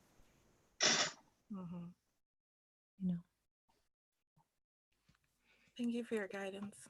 I You're appreciate welcome. it. First, I'd like to ask for everyone who's joining to please make sure you are muted and that you stay muted. And if you have a question, post it in the chat and I will call on you. Next, we have a question from Alan. Hello, Alan. Hi, greetings. So I don't usually have visions when I do a meditation, but this specific time, it was only for a couple seconds. So I had my eyes closed. I saw this frame, and in the frame, there were 3 symbols. One of them kind of looked like a delta. And then as soon as I realized what I was seeing, oh, this is a frame with symbols in it, poof, it was gone. And I think that was, and I have no idea what that might have been. Was this just in the meditation we did just now? Well, we wanted to tell you something very interesting. There was a moment where we also were seeing symbols, and one of them was a delta. And we almost said, and we chose not to say some of you might be seeing geometric patterns and symbols. Yeah, I saw there are 3 of them, and it was in a frame, and it was very, and it was in the center of the vision, in the center, and there was right there here. were 3 of them. Yes. Yeah, and one of them was like I think the delta was on the right, or so it wasn't in the center, it was on the right, and then 2 of the, I forgot, but then as soon as I realized, oh, this is something I'm seeing, this is stuff that I'm seeing, it was gone. Right. So what that was, and for anyone else who might have had the same experience, is that is really your point of connection. Because so much of when you are connecting, words cannot express or generate or stimulate the connection. And because it's energy, within different shapes, there is generated different, what would we say, energy streams or different dimensions that are accessible through meditation on different shapes. They are imbued with a certain energy. And for you, the reason that you saw them is because those symbols are important for you.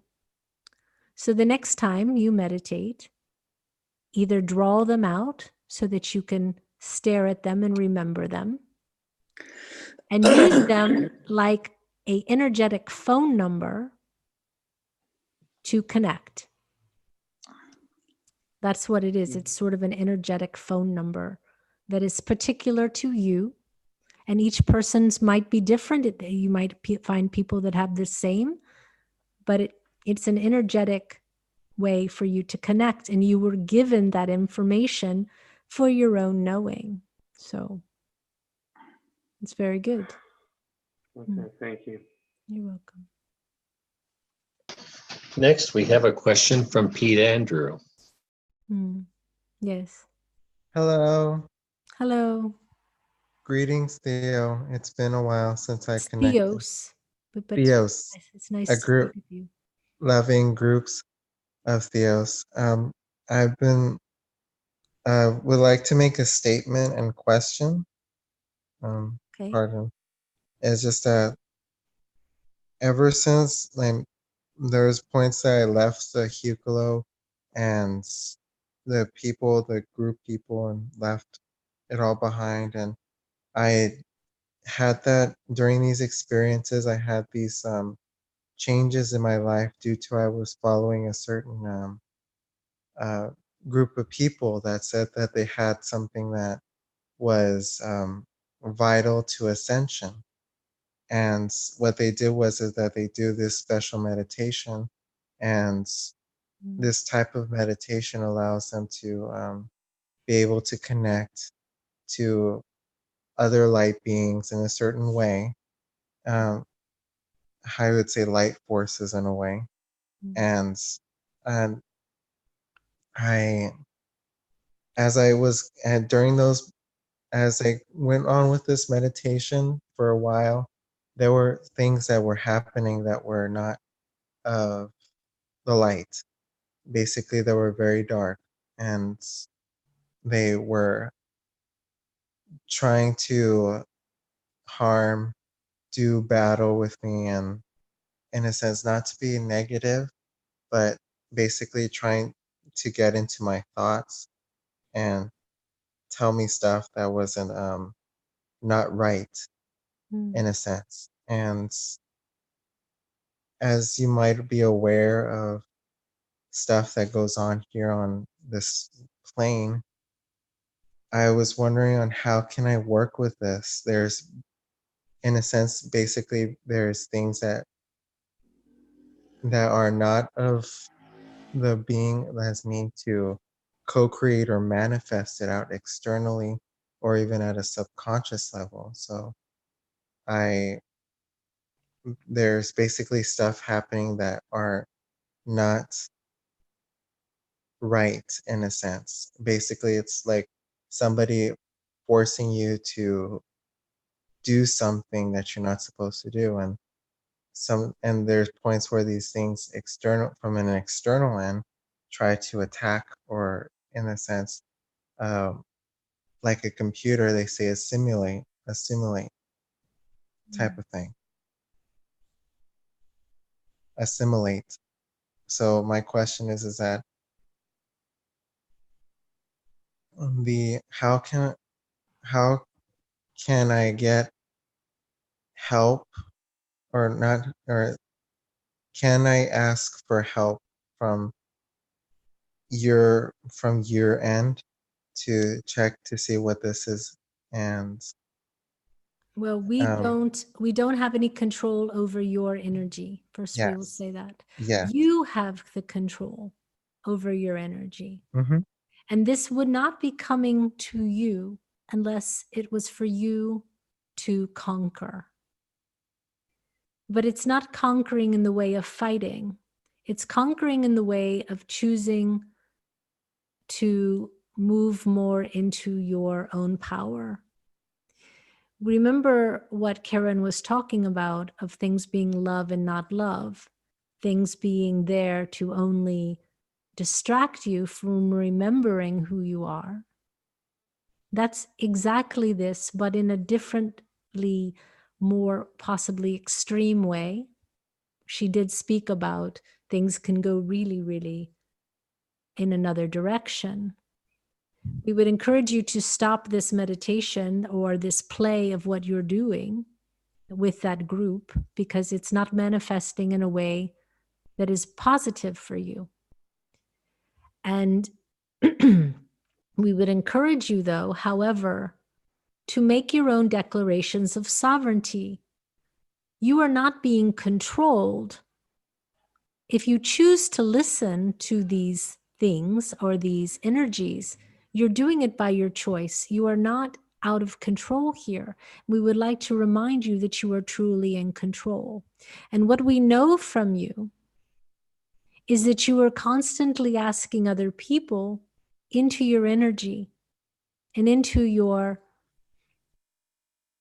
sovereignty. And we would like to say to you that that needs to stop in order for you to be the one who is in charge, because ultimately you really are. You've just forgotten that. And just like a bully who you think has power over you, it does not. It does not have power over you. And if this is such a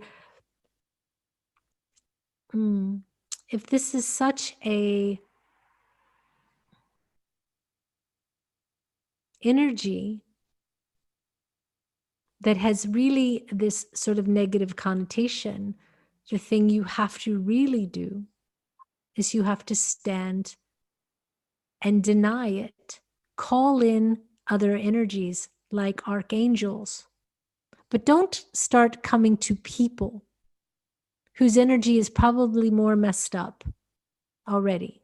You need to start dealing with higher level beings, such as angels, archangels, God, Jesus, and start calling to them. So for example, there was these people, one person said that they were, for example, to place it as an example, but not deliberate, but as a incarnation of a greater being. Was the from a being higher walking realm. in love or not? It In doesn't a matter sense, it doesn't matter if they're love, they're love. If they're not, they're not. It doesn't matter what they claim to be. What matters is who you are.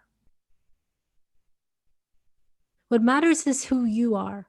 You are divine, and you ultimately are God. It doesn't matter what any other being claims to be. It really doesn't. And what you need to do is remember who you are. Really. So we can't solve that for you here in this setting, but we would really encourage you to stop interacting with these things that are only distracting you from your true divine nature, that are scaring you, that are bothering you. They're not worth your time. They really aren't. And we think that you need more assistance than just this conversation can hold. yes, The first, that's true. but the first step is for you to stop any of this interaction at all with any of these beings and any of these people who say that they know the way. The way you will find is inside you. Inside you, no one else. You can't externally bring into yourself what you need. You have to go inside you. You have to go inside your own energy.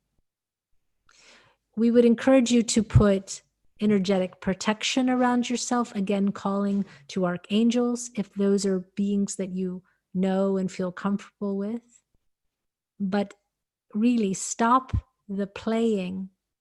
This is when you deal with occult situations that get out of hand because you don't know to the degree that other beings will play with you and play with you in such a way that has you believing that they are all powerful, which they are not. You are all powerful. So it's not that they can really hurt you, because anything that they are saying, it's action you would take. If they're telling you to do something and you choose to do it, it's you choosing to do it. Don't choose to do it. You're not commanded or controlled by anything other than your own mind. And to give that power to another is really giving away your own power. It's yours. You don't have to give it away. You should never give it away. So never give it away to a bully. Never give it away to a bully. Absolutely never. Never. And they are just like bullies. They're just bullies.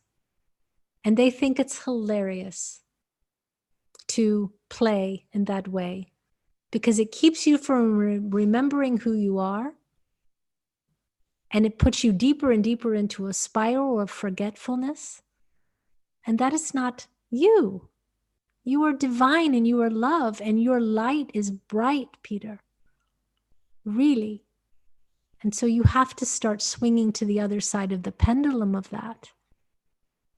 And you can just say to them, well, you're really funny, but go away now because I'm not listening. You have no power and you're just now annoying. And you're not worth my time, and I'm going to focus on this. And it's as simple, really, as that. It really is. It's as simple as that. You're not at the mercy of anything. You really aren't. You might have been convinced that you were, but we're telling you out of love that that is not true. What is true is that you are driving the car. You are in charge. And so anything else that tells you differently is lying. Not only lying, but making it up. It's absolutely not possible and it's not true. So you are the one in charge here. You really are. But the work that needs to be done is done by you inside and not externally. There's no one that can fix you. You're not broken. It's just you remembering your own divinity and your own clarity. Really. So let that other stuff go. Just let it go. Visualize it just floating away. Visualize the shackles coming off.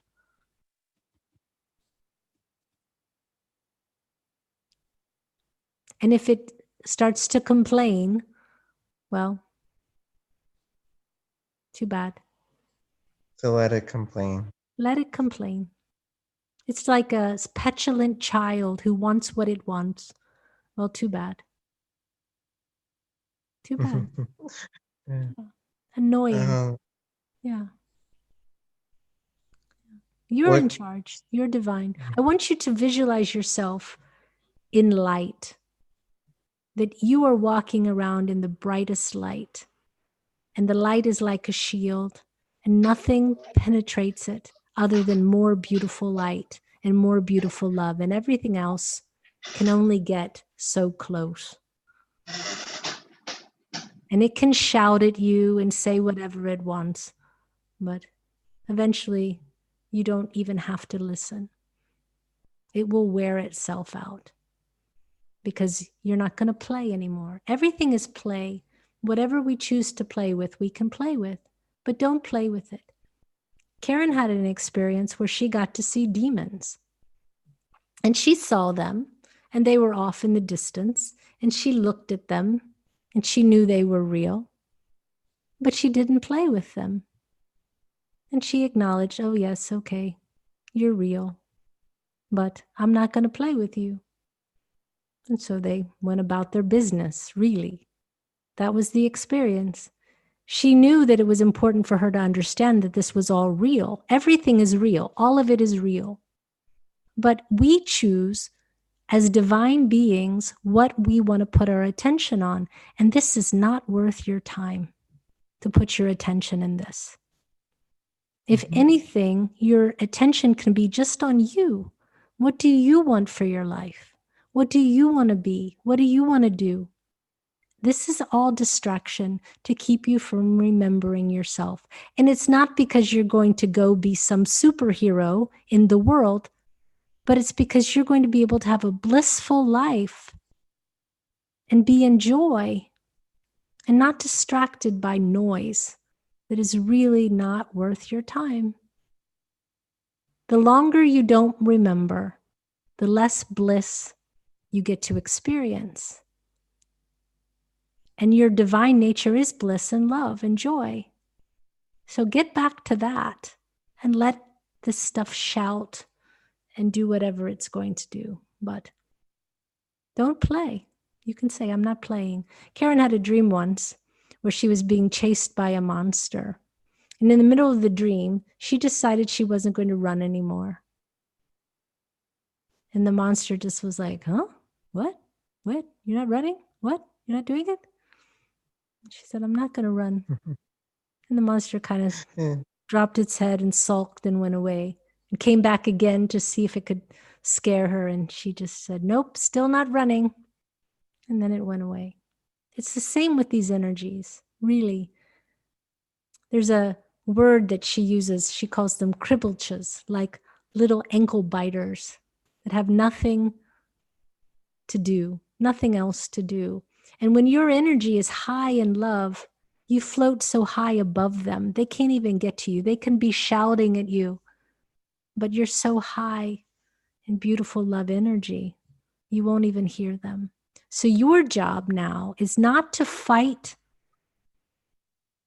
negativity, but to embrace joy, embrace love, and to get high on that, to shift your vibration to that. Play beautiful music that makes you happy. Go outside and stand in the sun and acknowledge that. Surround yourself with beautiful things like beautiful flowers. Eat delicious food that is natural and celebrate those energies. To think about the things that you love. What do you love? Tell us. What do you love? The intergalactic connection from the heart space. Okay, let's stay. Okay, but let's stay with things that are in your physical space. What do you love? Do you love your family? I love my parents, my mother Love and your father. parents. And What do you appreciate? even though that there's no, there's differences, there's that sense of a story being played out that I seemingly enjoy. Okay, do you appreciate the fact that you have a house that you live in? Do you appreciate the fact that you're wearing clothes? Yes. Do you appreciate the fact that the clothes that you have are covering your body and protecting you from the elements? Do you appreciate that? We want you to be more grounded and not in all of this intergalactic. We want you to be grounded in your body. Part of the reason that you are susceptible to all of these things is because you're not grounded. So we're going to ground you now. We're going to help you ground. So we want you to be appreciative of your feet. And we want you to smile when you think of your feet. And we want you to say, God, or whomever you speak to, I'm thankful for my feet. Okay. Say it. Say Infinite creator of source, I am infinitely grateful for my feet. For your feet. I'm grateful for the fact that they carry me from place to place. I am grateful that I have feet that carry me from place to place. I'm grateful for my hands.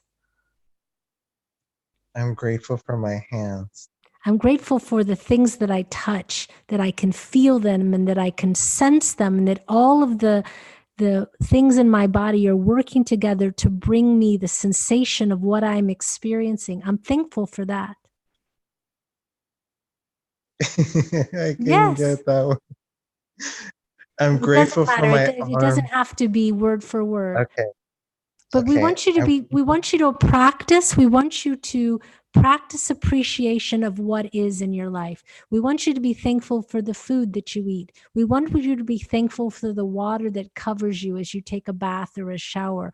We want you to be thankful for the soap that you're using. We want you to be thankful for the person who created the soap that you're using. We want you to be thankful for your parents or whomever that had the money to buy the soap that you're using. We want you to be thankful for the fact that your parents care enough to buy soap anyway. We want you to be thankful for your parents. We want you to be thankful for literally everything until you're in so much joy and appreciation that you are just blissfully dancing in all of the abundance and wonder that is your life right now, not some future moment, but in the now moment.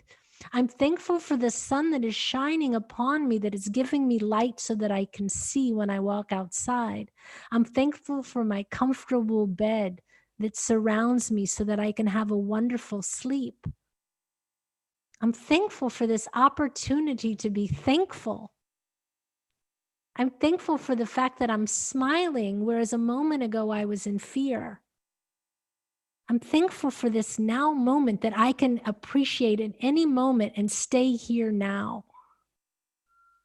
I'm thankful for remembering that I am divine, that I am that what is. I am that stuff. I am the I am. That I am only sovereign, that I am not ruled by anything other than myself. I'm thankful. I am love.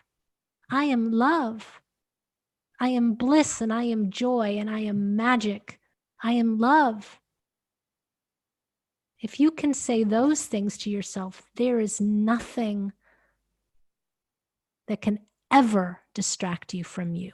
When you start to feel distracted, go on a rampage of appreciation of who you are and where you are and all of the wonderful things that are going on, because there is so much going well that the other things just really don't matter.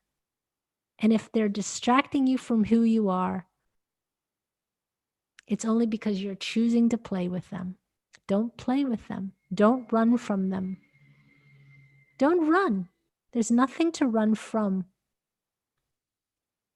You know, the reason that Karen knew to stop running from that monster in her dream is because when she was small and she would play on the blacktop at school, the boys would chase her. And she would run up to the teacher and say, oh, this boy's chasing me. And one teacher one time said to her, don't run. They can't chase you if you don't run. And that became a life lesson. And it's a life lesson for you. You don't have to run. There's nothing to run from. And that will get bored and distracted and go after something else.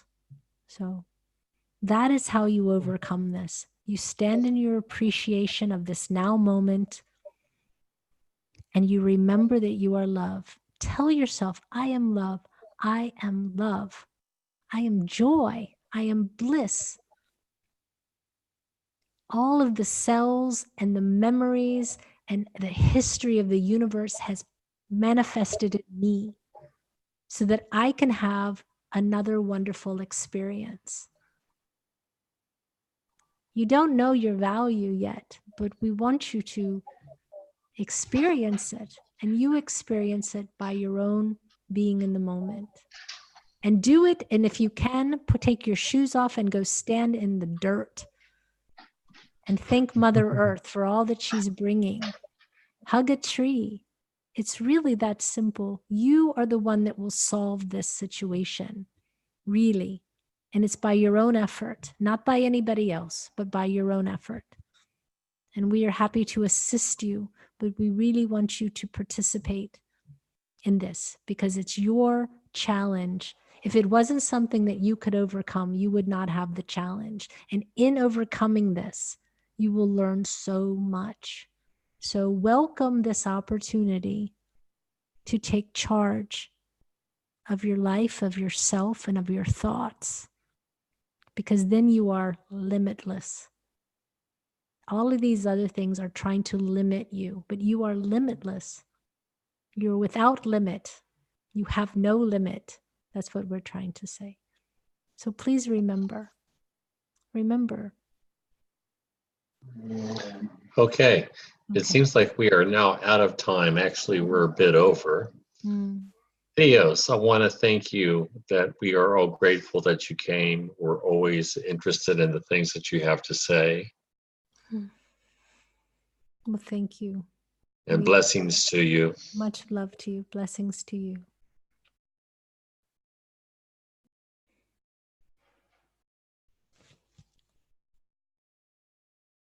We just say to everyone, you are limitless. And if you ever find that you are distracted by things that are thoughts, get into your appreciation and ground yourself, because when you feel like you're out of control, you are not grounded. And it's very important to be so. So much love to you.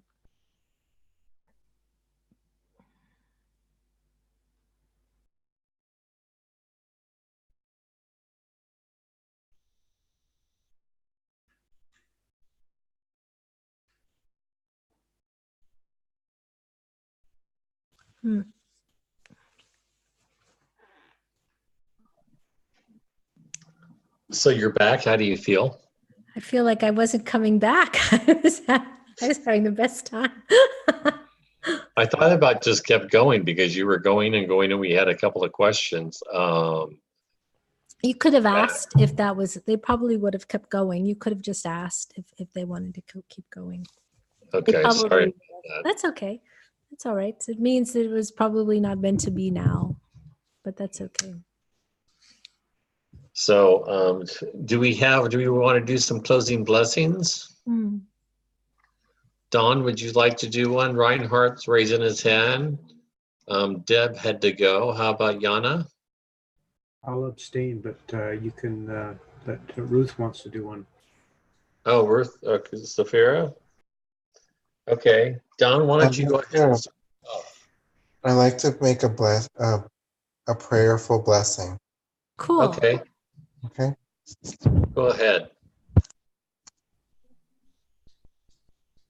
If everyone's interested to just like relax and just close your eyes and just have an open heart. If that's okay. Okay.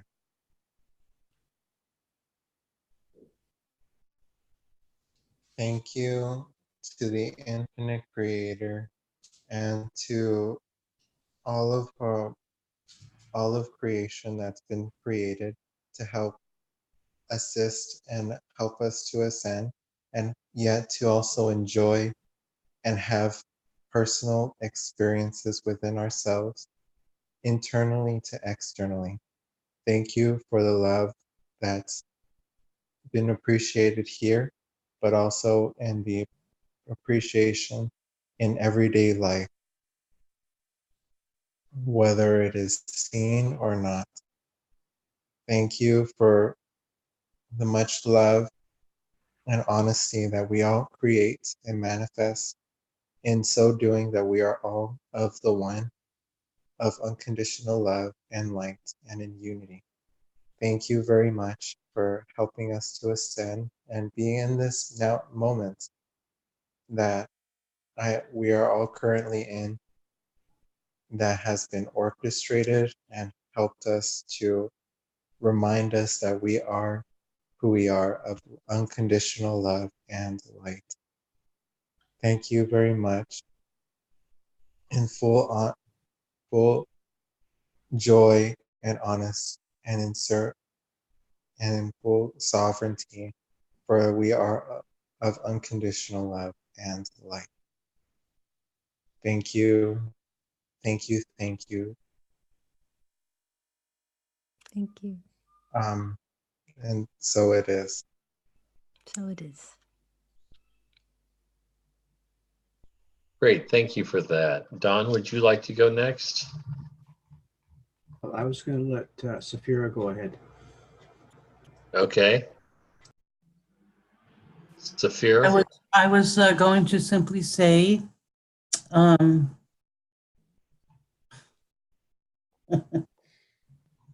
Lord bless and keep you, make his face shine upon you, and give you peace. Amen. Amen. Okay, Don, I'll call on you a third time. Okay. Okay, hang on. Narash Norokomotorika Tampa, the Ant Ar Narakatorumochikatara, Shrohanta, Harantorista, Danamokuhuro, Saala Antaki, Dana. Okay, and then how about Reinhardt? The intention is set to support the love we have within our heart. Yahana kai kala makai tanaka. Tiuloko e kana maki alarakantu. Maya kai kanana tai kala makato. Ai kai na ku aki. Everything is blessed. Thank you. Thank you.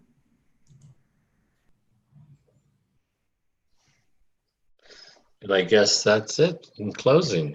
Karen, Yeah. yours, Dawn had posted your web link Right. to YouTube and to the Zoom room here, so people can get a hold of you for private readings. Yeah. We really enjoyed having you. I thought great interview in the beginning. We talked a little too much, actually. We should have did a little bit more channeling. Time. But I think everything was good the way it needed to be.